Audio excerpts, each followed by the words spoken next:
India তার gold loan পোর্টফোলিওতে অনিয়মের জন্য আইআইএফএল ফাইন্যান্সের বিরুদ্ধে ব্যবস্থা নিয়েছে। তদন্তে দেখা গেছে যে কোম্পানির ৬৭% গোল্ড লোন অ্যাকাউন্টে এলটিভি রেশিও সম্পর্কিত অসঙ্গতি রয়েছে। লোন ডিসবার্সিং এর সময় কোম্পানিটি সোনার দামে হেরফের করেছে বলেও দেখা গিয়েছে।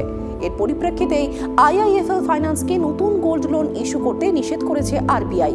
ভারতের ঋণ গ্রহীতাদের জন্য গোল্ড লোন একটি জনপ্রিয় অপশন। এটি পাওয়াও সহজ এবং ন্যূনতম ডকুমেন্টেশন প্রয়োজন। অনেক এনবিএফসি দোরগোড়ায় এসে গোল্ড লোন অফার করে, যা এগুলিকে আরও সহজলভ্য করে তুলেছে। গোল্ড লোন পাওয়ার প্রক্রিয়াটিও সহজ। ঋণ গ্রহীতা একটি ব্যাংক বা এনবিএফসির কাছে যান এবং জামানত হিসেবে তার সোনা বন্ধক রাখেন। ঋণদাতা এরপর তার সোনার দামের ভ্যালুয়েশন করে আর তার দামের ৭৫% পর্যন্ত লোন ডিসবার্স করে।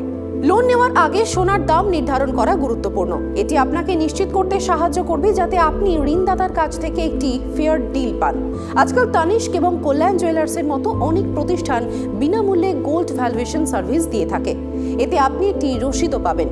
যদি কোনো ফাইন্যান্স কোম্পানি কম দামে আপনার সোনার মূল্যায়ন করে তাহলে তখনই সতর্ক হন। ভালো করে বুঝে নিন যে এর প্রতারণামূলক উদ্দেশ্য থাকতে পারে। আপনি যদি এই ধরনের কোম্পানির কাছ থেকে লোন নেন তাহলে তারা সুদ এবং জরিমানার কারসাজিও করতে পারে। ব্যাংক এবং এনবিএফসির গোল্ড লোনের সুদের হারের মধ্যে পার্থক্য রয়েছে। সরকারি ব্যাংকগুলি 8.65% থেকে 11% হারে সোনার ঋণ অফার করে, যেখানে অ্যাক্সিস এবং এইচডিএফসির মতো বেসরকারি ব্যাংকগুলি বার্ষিক 17% চার্জ করে। অনেক এনবিএফসি 36% পর্যন্ত সুদের হার নিয়ে থাকে। এইভাবে প্রসেসিং ফিতে একটি উল্লেখযোগ্য পার্থক্য রয়েছে। এসবিআই এবং কানাড়া ব্যাংক ঋণের পরিমাণের ওপর 0.5% বা সর্বাধিক ৫,০০০ টাকা পর্যন্ত প্রসেসিং ফি চার্জ করে। ইতিমধ্যেই এনবিএফসিগুলি 1% বা তারও বেশি প্রসেসিং ফি নিয়ে থাকে। আপনি যদি একটু হোমওয়ার্ক করেন তাহলে আপনি প্রতি বছর সুদের ওপর যথেষ্ট পরিমাণ সেভিংস করতে পারেন। গোল্ড লোনের মেয়াদ সাধারণত ৩ বছর পর্যন্ত থাকে। লোন পরিশোধের জন্য বেশ কিছু অপশন আছে।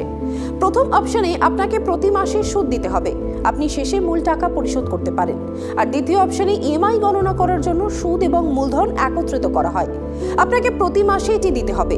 কিছু gold loan bullet payment option offer করে, যেমন আপনি যদি ১ লক্ষ টাকা লোন নিয়ে থাকেন তাহলে বার্ষিক সুদের পরিমাণ হয় ১০,০০০ টাকা। আপনি একেবারে পুরো ১,১০,০০০ টাকা শোধ করতে পারেন এবং আপনার সোনা রিকভারি করতে পারেন। আপনি আপনার সুবিধা অনুযায়ী অপশন বেছে নিতে পারেন। পার্সোনাল ফিনান্স এক্সপার্ট জিতেন্দ্র সোলাঙ্কির মতে গোল্ড লোনের জন্য ঋণের পরিমাণ সবসময় সোনার দামের চেয়ে কম। যদি কোনো ফাইন্যান্স কোম্পানি আপনার সোনার ভ্যালুয়েশন কম করে তাহলে আপনি অবশ্যই স্বাভাবিকভাবেই কম লোন পাবেন। কোনো বাধ্যবাধকতার কারণে আপনি তা পরিশোধ করতে না পারলে আপনার সোনা নিলাম হয়ে যেতে পারে। এতে আপনার বড় ক্ষতি হবে। আপনি কোথা থেকে ঋণ নেবেন সেই সিদ্ধান্ত নেওয়ার আগে সোনার মূল্য নির্ধারণ করুন।